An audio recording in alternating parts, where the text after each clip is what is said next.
loi visant à autoriser l'approbation de deux accords similaires conclus respectivement avec le Sénégal et avec le Sri Lanka en septembre 2021 et février 2022.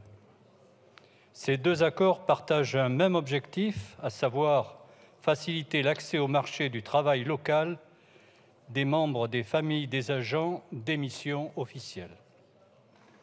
Pour prendre la mesure de ces deux accords, il faut les remettre dans le contexte plus global d'un projet de réforme du ministère de l'Europe et des Affaires étrangères lancé en 2015 par Laurent Fabius dans un but de modernisation du cadre d'expatriation des agents. Cet objectif est poursuivi aujourd'hui dans le cadre du plan d'action du ministère en faveur de l'égalité entre les femmes et les hommes, qui est un sujet dont l'importance est capitale. Le Parlement a ainsi voté en faveur de plusieurs projets de loi autorisant l'approbation de ce type d'accord depuis le début de la législature, conclus avec le Kosovo et avec la Principauté d'Andorre, eux-mêmes précédés par une dizaine d'accords sous la législature précédente.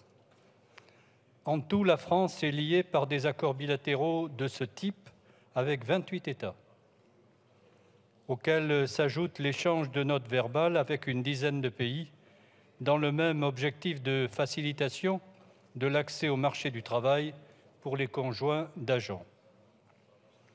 Pour rappel, en l'absence d'accord et en dehors de l'espace économique européen et de la Suisse, les membres de famille des agents de mission officielle disposent d'un statut qui peut constituer un obstacle pour exercer une activité rémunérée. Ainsi, si les conventions de Vienne de 1961 et 1963 sur les relations diplomatiques et sur les relations consulaires n'interdisent pas le travail rémunéré des personnes à charge des agents des missions officielles et prévoient des exceptions à certains privilèges et immunités en cas d'exercice d'une activité professionnelle salariée, elles n'en confèrent pas moins un statut spécial susceptible de faire obstacle à l'exercice d'une telle activité.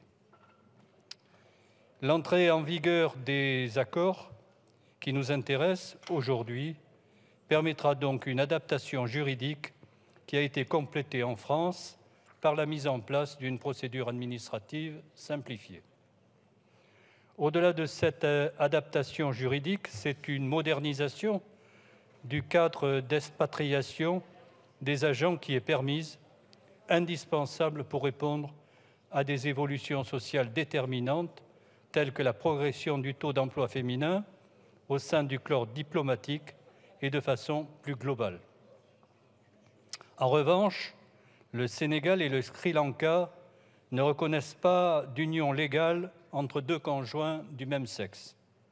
En conséquence, les conjoints français de même sexe ne peuvent pas obtenir dans ces pays de titre de séjour en qualité de conjoint ni se prévaloir de cette qualité.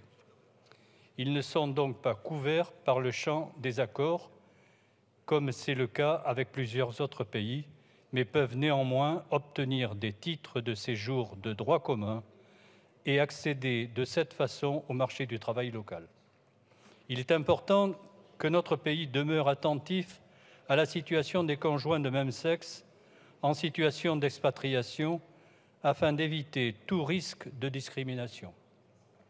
Si les accords bilatéraux avec le Sénégal et le Sri Lanka concerneront directement un nombre modeste de personnes, il faut donc les resituer dans un cadre plus global.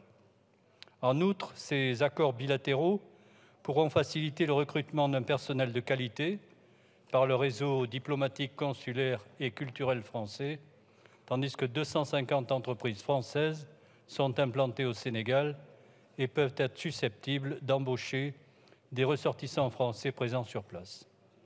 Au-delà de l'objet précis de ces deux accords, notre débat d'aujourd'hui contribue également à mettre un coup de projecteur sur les situations intérieures du Sri Lanka et du Sénégal. Comme vous le savez, l'actuel président sénégalais Macky Sall a annoncé au début du mois de juillet qu'il ne briguerait pas de troisième mandat lors de la prochaine élection présidentielle, prévue pour 2024.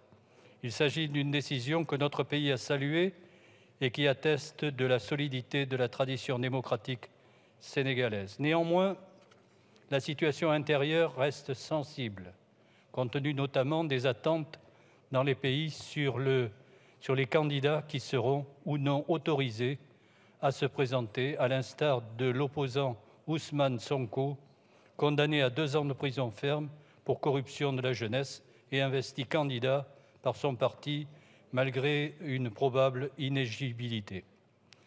Si notre relation bilatérale avec le Sri Lanka est moins développée qu'avec le Sénégal, nous n'en devons pas moins rappeler que ce pays a connu une grave crise économique et sociale en 2022 et connaît aujourd'hui une tendance à la restriction des libertés publiques qui est préoccupante. Ainsi, mes chers collègues, je vous invite à voter sans réserve en faveur de l'approbation de ces 2 accords et à rejoindre en cela la position adoptée par la Commission des Affaires étrangères et son président. Je vous en remercie. Je vous remercie.